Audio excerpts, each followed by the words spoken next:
Man, what in the world is Eddie Hearn and Turki Sheik thinking about Shakur Stevenson's next fight with Joe Cordina? Look, man, not everybody that puts on gloves like Canelo and Gervonta Davis can do the things that Canelo and Gervonta Davis can do in that box office.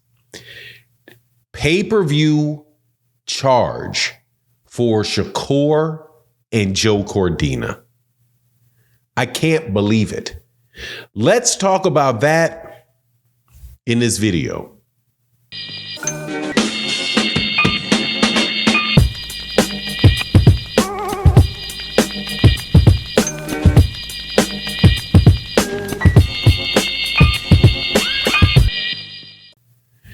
The United States of America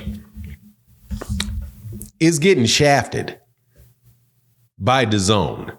When you compare how American fight fans are treated by DAZN and how other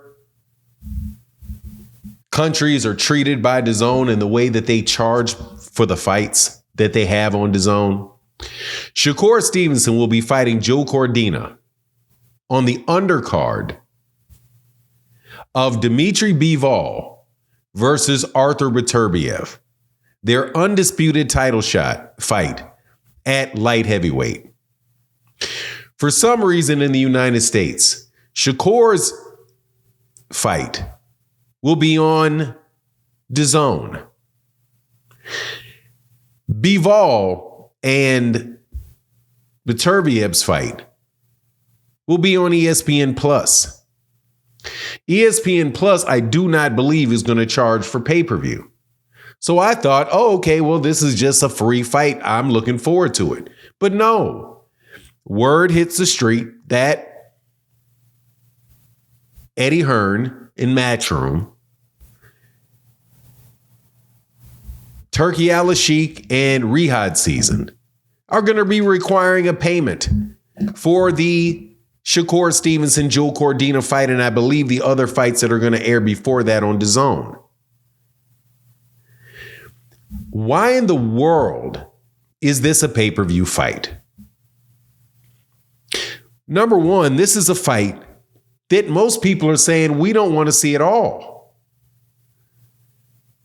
Now, it winds up being it's a pay-per-view.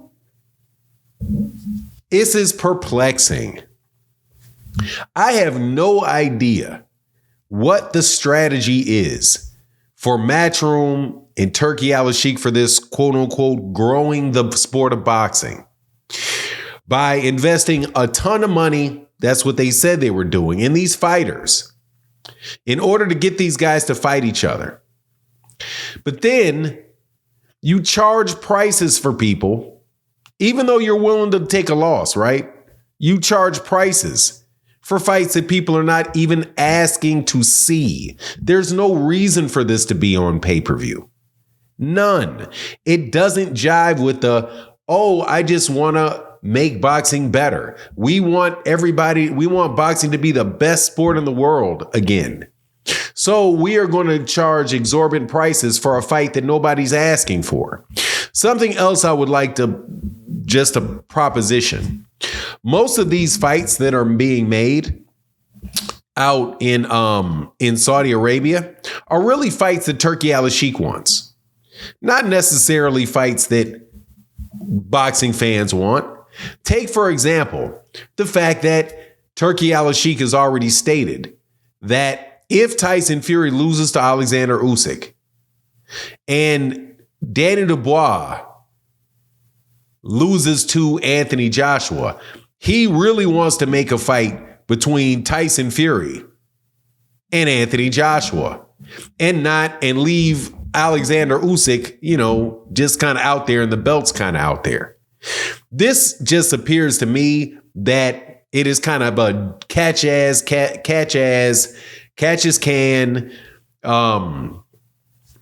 just fly by the seat of the pants type of thing that's going on. I am very interested to know how much this Shakur Stevenson fight is going to cost. Turki Sheik also put out a tweet saying, hey, you know, we want to reduce the prices of these fight cards. He mentioned that he would like to have fight cards in the UK cost £15 and everywhere else in the world costs $15. And that he believes that a lot of people are not buying the pay-per-views because of the price of the pay-per-views. So he wants to lower the pay-per-view. That is a very interesting proposition, seeing as if somebody's going to steal a $100 pay-per-view, wouldn't they also steal a $20 pay-per-view? They were going to steal a $75 pay-per-view. Won't they also steal a $15 pay-per-view? Yeah, they will. The question is trying to get people to buy fights, to get fights that they really want to see. And they'll pay for those. But there's a little bit of a gap in the way that boxing talks about the fights that fans want to see. Many times when we talk about the fights fans want to see, what we're really talking about is fights that media members that work for promoters are trying to push us to want to see. The idea really that Undisputed at this point, a couple years ago, it might have been different. The idea that Undisputed is some idea that is going to generate a love for the sport in massive amounts of people. No, it's probably not. You can only judge what fights fans want to see based off what they watch and based off what they pay to see. This attempt to, on one side, pay a bunch of money to get fighters to fight on a card. They may or may not fight who you want them to fight, but they'll fight on the card for a whole lot of money. So low and undercharging for the fight, because if you're overpaying for the fighter, business tells you that other prices have to rise. How can you afford to overpay to price the fighter and decrease the cost too? That's just not a sustainable model over time. I just don't know what these guys are thinking, man. Boxing's been around a very, very long time. And as much as we complain about it, it's been successful for a very long time. One of the things that makes it successful is that it operates at a profit, like any other business. Operating at a loss eventually is going to put you out of business. It's either going to put you out of business because you literally can't afford to keep operating, or it's going to put you out of business because the person that is footing the bill is going to say, hey, man, I've got a new pet project. I'm out. All in all, though, man, I just do not get why Shakur Stevenson and Joe Cordina is on pay-per-view. It's like you don't want people to watch this fight. Just put it on regular DAZN so people can watch the fight, see Shakur Stevenson, see Joe Cordina and whoever else fights and want to see him again. Putting him behind a DAZN wall in the United States where vast majority of boxing fans don't even know really what DAZN is. And you're going to put a price block on it too. You're not growing Shakur Stevenson in the country that he's from. And there's something else. When are you people going to realize that and just admit that boxing is regional and boxing is racial?